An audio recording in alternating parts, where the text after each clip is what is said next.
Jika kawan pajak merupakan suami istri, apakah nik istri sudah ditambahkan di akun suami? Kalau belum dan mau tahu dampaknya, mari simak di Jackpot Semanggi. Assalamualaikum warahmatullahi wabarakatuh. Halo kawan pajak, apa kabar semuanya? Semoga selalu dalam keadaan sehat dimanapun Anda berada. Selamat datang kembali di Jackpot Semanggi, Jakarta Selatan 1 Podcast, semangat membangun negeri. Bersama saya Rizkyana, penyuluh pajak di Kanwil DJP Jakarta Selatan 1. Di sini kita akan berdiskusi terkait informasi perpajakan, baik itu tentang peraturan, aplikasi, dan hal lainnya yang akan menjadi tambahan pengetahuan bagi kawan pajak. Di kesempatan kali ini saya ditemani rekan saya, Mas Arief, yang juga penyuluh di Kanwil DJP Jakarta Selatan 1. Halo Mas Arief, apa kabar? Alhamdulillah, baik dan sehat Mbak Kiki. Dan halo kawan pajak, perkenalkan saya Arief Hidayat. Dan kali ini Mbak Kiki kita akan membahas apa ya? Kali ini kita akan bahas yang agak pusing nih Mas. Agak pusing. Jadi banyak nih pasti yang nanya nih setelah Cortex yang baru ini, nanya nih yang terutama untuk yang pasutri nih. Pasutri lama, pasutri baru gitu. Mereka masih bingung nih Mas Arief, gimana sih perbedaan antara di DJP online dan di Cortex nantinya gitu. Oke. Mas Arief bisa jelasin nggak nih? Iya. Apa sih bedanya gitu? Ya ini mungkin buat pasutri baru selamat ya. Selamat menjalani kehidupan berumah tangga gitu ya. Buat yang pasutri lama maupun yang baru sebenarnya sama saja. Konsep perpajakannya ini memang sering menjadi tanda tanya ya. Why juga, gimana juga, how. Dan wajar banget nih Mbak Kiki kalau para pasangan suami istri juga masih bingung nih mengenai kewajiban perpajakannya ya. Okay. Jadi mungkin kita akan membahas mengenai gimana sih konsep perpajakan suami istri di Cortex gitu ya. Jadi kawan pajak semua, dengan hadirnya Cortex sebagai sistem yang baru tadi, maka Cortex ini mengusung sebuah perubahan pola pikir, juga perubahan paradigma. Salah satunya yang paling signifikan yaitu perubahan yang dulu kita mengenal namanya nomor NPWP. Itu kita sekarang mungkin lebih condong ya menyebutnya identitas NIK untuk NPWP-nya. Kenapa? Karena NPWP yang dulu kita masih menggunakan format 15 digit. Okay. Dengan adanya Cortex ini dan mengubah paradigma tadi, kita lebih condong menyebutnya adalah identitas NIK karena formatnya diubah menjadi 16 digit. Walaupun sama-sama disebut sebagai nomor pokok wajib pajak gitu ya, tapi mungkin kita lebih enak aja NPWP-nya berapa gitu. NPWP sama dengan NIK gitu, karena sudah dengan format 16 digit. Dan kabar baik ya buat pasutri semua, pasangan suami istri, di Cortex ini sistem Cortex ini mengedepankan kembali ya, menegaskan kembali konsep family tax unit bagi Ki ya. Jadi atau mungkin kita bisa kenal dengan istilah satu kesatuan keluarga gitu, atau kesatuan keluarga lah ya. Jadi di Cortex ini semakin dikedepankan dan semakin rapi. Artinya sistemnya sudah mengakomodir untuk family tax unit. Meskipun kalau kita lihat lagi di regulasi, ini sebenarnya dari dulu Mbak Kiki. Iya.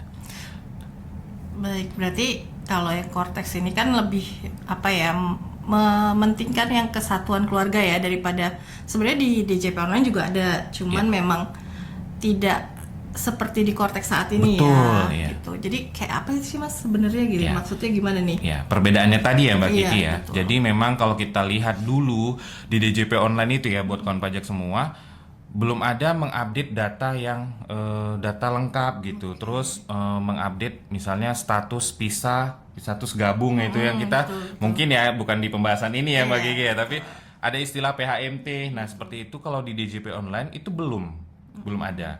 Walaupun kalau ada kawan pajak yang ngeh juga ya, di akhir-akhir tahun 2024 kemarin ada tuh update data. Sebenarnya itu persiapan untuk pindah ke sistem yang baru di Cortex. Nah, itu mulai ada kan, tapi kalau kita lihat ke belakang lagi, backtrack lagi, di DJP online atau sistem lama itu belum mengakomodir kesatuan keluarga ini memang gitu. Yang tadi kita singgung ya, pisah atau gabung tadi ini itu sebenarnya belum terlalu terlihat di DJP online dulu. Nah, di Cortex inilah mulai dikedepankan lagi tadi paradigma mengenai family tax unitnya.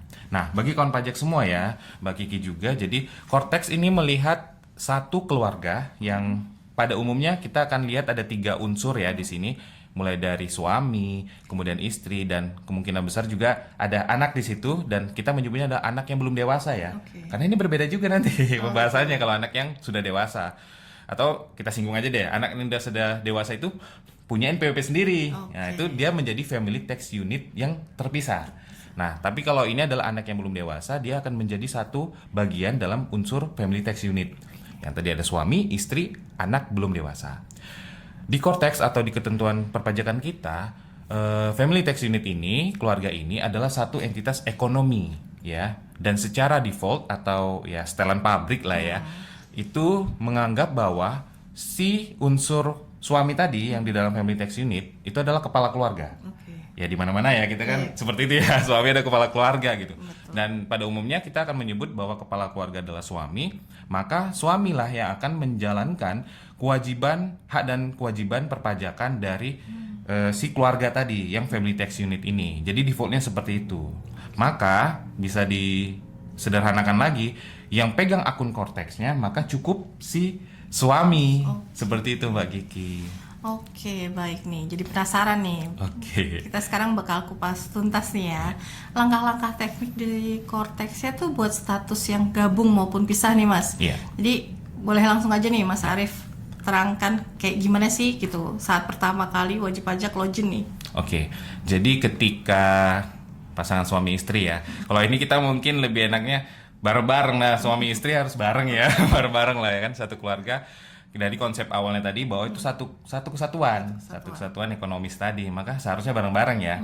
Beda lagi kalau kita nanti singgung pisah. Tapi dalam artian ini adalah pisah untuk menjalankan kewajiban perpajakannya dalam hal SPT lebih tepatnya. SPT-nya dipisah. Jadi pisah gabung ini sebenarnya terkait SPT gitu ya. Seperti itu Mbak Kiki. Jadi langkah pertama Pak Sutri, pasangan suami istri bareng-bareng nih cek di akun Cortex-nya, karena memang akun Cortex itu memperbolehkan semua anggota tadi punya akun. Oke. Jadi akun ya, akun Cortex. Kalau untuk pelaksanaan kewajibannya cukup di kepala keluarga tadi. Nah, hal yang pertama dilakukan, cek di menu profil. Oke. Masing-masing cek aja di menu profil di Cortex-nya. Lalu cek di daftar anggota keluarga. Pastikan kalau kita bicaranya satu kesatuan tadi ya, pastikan di daftar anggota keluarga itulah data yang perlu dicek. Gitu Mbak Kiki.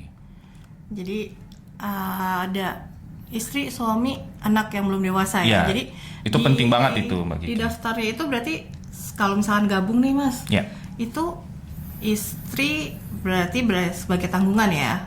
Betul. Terus kepala keluarganya itu si suami ya. Gitu. Berarti di daftar keluarga tuh penting banget ya. Penting banget, betul. Buat nanti kelangsungan si pelaporan SPT dan sebagainya ya, Mas. Iya. Jadi seperti itu ya. Jadi Ya, kelangsungan keluarga. Ya, kalau saya dalam aspek perpajakannya itu jadi penting banget.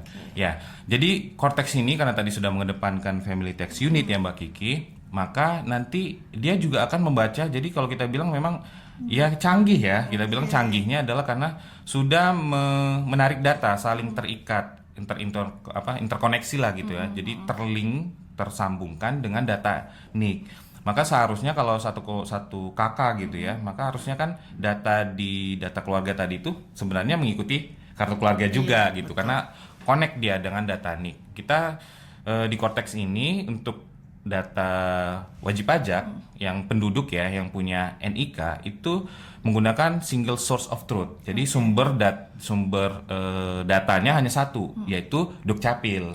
Makanya tadi sudah connect gitu. Jadi Cortex ini sudah connect dengan sistem Dukcapil. Nah, kita lanjut ya Mbak Kiki ya, mengenai tadi yang login. Jadi kalau kawan pajak sebagai suami tadi login di Cortex-nya, pastikan lagi NIK istri ya dan anak-anak ya, paling tidak sesuai dengan kakaknya itu sudah diupdate di situ. Karena itu pasti nanti connect dia dengan Dukcapilnya. Nah, apabila NIK si istri belum masuk daftar keluarga tadi dari si suami di akun Cortex suami, nanti ini akan punya dampak. Dampaknya atas penghasilan dari istri tadi itu bisa dianggap terpisah gitu. Oke. Karena kalau sudah masuk ke dalam korteks suami yang tadi ditanggung tadi, maka itu otomatis akan masuk ke korteks si suami juga. Kalau nggak dimasukkan ke situ, nanti datanya dianggap adalah terpisah di akun istri gitu ya. Jadi terpisah seperti itu. Oke. Jadi kalau misalkan nicknya nggak gabung nih, Ya. itu berarti nggak akan muncul ya di korteks suami ya, Betul. si bukti potong istri ya. Ya. Jadi sebenarnya di korteks ada menu yang sangat kita banggakan ya. Iya, betul. Repopulate data ya, jadi Ya. akan muncul tuh. Tapi dengan syarat nicknya udah link ya dengan Sudah suami link ya. dengan suami. Gitu. Ya, betul Mbak Kiki. Jadi syarat utamanya agar data-data tadi yang kalau kita bilang secara defaultnya adalah digabung gitu ya, satu kesatuan, maka pastikan connect ke data si suami di akun korteks suami seperti itu. Nah, ini terkait dengan bukti potong juga nih kan, misalnya apalagi kita bicara nanti SPT tahunan tahun depan, jadi kita singgung bukti potong nih. Di episode kita Jackpot yang lain juga kita bahas ini ya tentang bukti potong gitu ya. Nah, ini penting juga agar nanti kalau misalnya si kantor istri yang bekerja ya, khususnya bagi Pak Sutri yang dua-duanya bekerja nih. Oke. Kalau si istri bekerja juga, maka ketika nanti kantornya membuatkan bukti potong, itu kan seharusnya pakai nicknya istri juga. Oke, pakai Nah, nick istri ya. gitu. Ketika data nick tadi sudah connect dengan akun suami, maka nanti akan masuk juga ke akun suami langsung. Nggak masuk ke akun istrinya saja gitu. Karena akan dianggap sebagai satu kesatuan.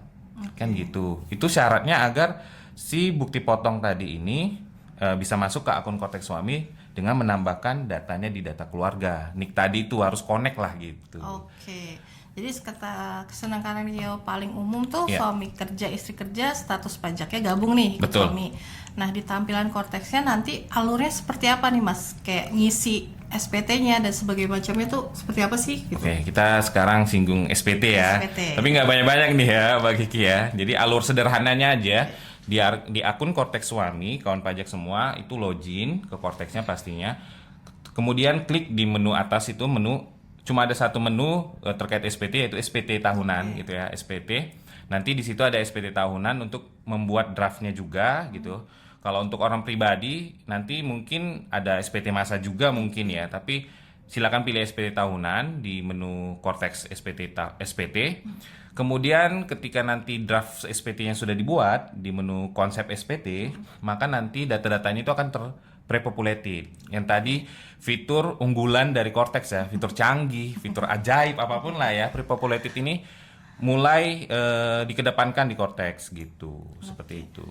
Baik. Terus kalau misalkan nih digabung nih penghasilan istri Ya. sama suami, banyak yang takut nih, wah Ya. jadi penghasilan suaminya jadi bertambah nih, nambah dengan PPh terutangnya juga nggak nih Mas? Oke, nah di undang-undang memang sudah dijelaskan bahwa khusus bagi istri yang bekerja dari satu pemberi kerja itu penghasilannya dianggap penghasilan final gitu. Jadi sebenarnya sistem Cortex ini ya sudah mengakomodir lah kita bilang yang canggih tadi yang sudah maju gitu ya, itu sudah mengakomodir ketentuan undang-undang juga. Jadi kalau istri tadi hanya bekerja dari satu pemberi kerja, maka nanti penghasilan itu otomatis akan menjadi penghasilan yang bersifat final. Makanya tadi syarat utamanya connect dulu tuh nicknya ke data Cortex si suami kan. Maka nanti dia bisa dianggap sebagai penghasilan final atau sesuai dengan ketentuan undang-undangnya di SPT suami juga di bagian PPh final. Karena kalau tidak, maka penghasilan itu akan dianggap sebagai penghasilan yang harusnya digabung, dihitung ulang gitu. Jadi syarat utamanya adalah nick si istri harus diupdate ya di Cortex si suami, dan ini akan membantu sekali agar perhitungan tadi yang Mbak Kiki tanya kok bisa-bisa jadi perhitungannya nambah nih karena si istri bekerja. Tidak harus kalau sudah memenuhi syarat yang tadi. Istri bekerja dari satu pemberi kerja saja, maka nanti SPT-nya normalnya ya, biasanya normalnya ya SPT-nya nihil dong, karena suami sudah dipotong dari kantornya gitu kan, sudah sesuai pemotongannya. Si istri pun atas penghasilannya final. Jadi SPT-nya nihil. Baik, Mas Gitu Arief. Mbak Kiki. Berarti untuk perpajakan istri yang digabung dengan suami itu pelaporannya di suami saja ya. Betul. Nah tadi kan Mas Arief nyinggung sedikit nih tentang PHMT nih. Ya. Beda nggak sih sama yang digabung Mas perlakuan perpajakannya nih? Ya, tentunya memang agak ada perbedaan pastinya. Karena sudah dari istilahnya satu digabung, satu lagi memilih PH atau MT gitu. Ada satu lagi sih, HB, hidup berpisah. Tapi hidup berpisah itu jelas-jelas nggak ada hubungan sama suami ya gitu. Nah ini PHMT yang masih ada keterikatan pernikahan. Pak Sutri tadi, dia PH, pisah harta itu, singkatan dari pisah harta, kemudian MT, memilih terpisah. Ini memang berbeda. Jadi kalau wanita kawin atau si istri tadi ya, memilih PH ataupun MT, maka pastinya tadi SPT-nya dilaporkan sendiri-sendiri juga. Oke. Hanya saja pada saat menghitung PPh nanti ada yang berbeda. Mungkin kita akan bahas itu di sesi yang berbeda ya Mbak Kiki ya. Ya, kita bahas saja dampak dari PHMT ini. Jadi ketika si suami mengisi SPT-nya, nanti akan ada perhitungan yang tadi itu terlihat dari menu induk SPT itu. Ada bagian kolom yang dia harus pilih atau mencentang status PH atau MT. Dan ini juga relate dengan atau sejalan dengan status di data keluarga. Kan tadi istrinya memilih PHMT ya Mbak Kiki ya. Maka data keluarganya pun pasti nanti di data keluarga atas nik istri itu pilih statusnya status PH ataupun MT juga, bukan tanggungan gitu. Sehingga nanti di SPT suami ketika menghimpun penghasilan, maka akan ada perhitungan PHMT yang harus diisi juga. Salah satunya mengisi penghasilan istri. Jadi penggabungan penghasilan di SPT-nya. Termasuk di akun Korteks istri, karena kan si istri pilih PHMT berarti lapor SPT-nya sendiri ya Mbak Kiki ya. Maka pajak yang kalau memilih PH atau MT tadi harus lapor sendiri-sendiri dan nanti akan melakukan perhitungan penghasilannya di SPT masing-masing atas penggabungan tadi. Itu SPT sendiri-sendiri tapi penghasilannya digabung. Berarti mereka sama-sama nginput penghasilan dan dihitung ulang ya Mas? Iya, berarti mereka sama-sama mengisi SPT tadi ya Mbak Kiki. Jadi betul mereka sama-sama nginput dan atas penghasilan itu nanti akan dihitung lagi tuh PPh-nya. Jadi tadi kalau kita bilang digabung ya itu kan nihil ya. Kalau digabung kemungkinan besar nihil dengan syarat kawan pajak istri bekerja pada satu pemberi kerja saja gitu. Bukan pekerjaan bebas, bukan usahawan gitu ya. Hanya karyawan saja dari satu pemberi kerja. Maka ketika digabung keuntungannya atau dampaknya adalah SPT-nya pasti nihil lah. Karena sehari istrinya final, suaminya nanti sesuai bukti potongnya gitu. Tapi kalau dipisah tadi PHMT, maka akan ada perhitungan Mbak Kiki. Dari penghasilan itu akan dihitung lah berapa PPh-nya, porsinya akan dihitung. Ada porsi penghasilan dan PPh suami, ada porsi penghasilan dan PPh si istri. Gitu Mbak. Berarti dari perhitungan kembali penghasilan tersebut bisa dikatakan akan ada PPh terutang yang kurang bayar dari masing-masing ya Mas? Itu dia. Jadi betul sekali karena dihitung ada porsi masing-masing, kemungkinan besar akan ada PPh yang dihitung ulang tadi menjadi kurang bayar gitu. Jadi kemungkinan juga baik dari sisi suami SPT maksudnya SPT suami maupun SPT istri itu akan terjadi SPT kurang bayar juga masing-masing lah sesuai porsinya gitu Mbak Kiki. Baik, wah terima kasih nih Mas Arief. Jadi saya dan kawan pajak bisa mendapatkan pengetahuan baru nih tentang perpajakan sebagai seorang istri yang bekerja. Misalkan saya memilih terpisah atau digabung nih. Walaupun yang digabung nanti yang terpisah kita ada sesinya sendiri lagi ya Mas. Nah terakhir nih Mas, ada tips nggak buat Pak Sutri yang mau lapor SPT perdana pakai Korteks nih? Tips dari saya nih ya Mbak Kiki ya. Ada 3 nih. Yang pertama, kawan pajak yang statusnya pasangan suami istri ya, maka validasi NIK dari sekarang, jangan tunggu tahun depan, dan pastikan kembali NIK-nya sudah sesuai ketentuan ya, yang 16 digit dan valid di sistem gitu. Kemudian komunikasi dengan pasangan dong, masa Pak Sutri nggak komunikasi gitu ya. Dan coba nih cari sesi yang pas nih, terus coba cek di Cortex-nya masing-masing, login bareng-bareng gitu ya. Cari quality time bareng lah ya gitu ya, login bareng dan lihat di profil apakah sudah sesuai, sudah dimunculkan enggak nicknya istri di data si suami gitu. Kalau belum, segera tambahkan anggota keluarganya gitu ya. Tambahkan datanya maksudnya, bukan nambah anggota keluarga ya. Kalau Nambah boleh, anak ya, Mas. nambah anak boleh Jangan gitu ya. istri ya, Mas. Anggota keluarga anak ya, oke. Yang ketiga, siapkan bukti potong elektronik yang sudah tersedia di Cortex karena sudah canggih ya, terpopulated juga dari pemberi kerja, dari pemotongnya nanti sudah tersedia. Jadi disiapkan saja dengan cek di nanti di awal Januari cek di data dokumen di Cortex-nya masing-masing. Jadi seperti itu, ada 3 tips tadi ya. Mudah-mudahan itu bisa bermanfaat buat kawan pajak semua. Siap, terima kasih nih Mas Arief atas tipsnya. Dan terima kasih banyak Mas Arief atas pencerahannya soal Cortex dan Pasutri nih. Biar bikin kita lebih pede dan nggak pusing ya buat pelaporan tahun depannya. Baik, kawan pajak, jika kawan pajak semua masih memiliki pertanyaan terkait perpajakan, dapat menghubungi KPP terdaftar kawan pajak maupun KPP terdekat. Dapat pula menghubungi Kering Pajak di 1-500-200 maupun berkomentar di media sosial resmi lainnya seperti Twitter dan Instagram. Kami selaku tim penyuluh Kanwil DJP Jakarta Selatan 1 mengucapkan terima kasih kepada kawan pajak yang sudah menonton Jackspot ini sampai selesai. Semoga diskusi kita ini bermanfaat. Mohon maaf jika ada kekeliruan dan sampai jumpa pada episode berikutnya di Jackspot Semanggi. Jakarta Selatan 1 Podcast, semangat membangun negeri. Pajak tumbuh, Indonesia tangguh. Wassalamualaikum warahmatullahi wabarakatuh.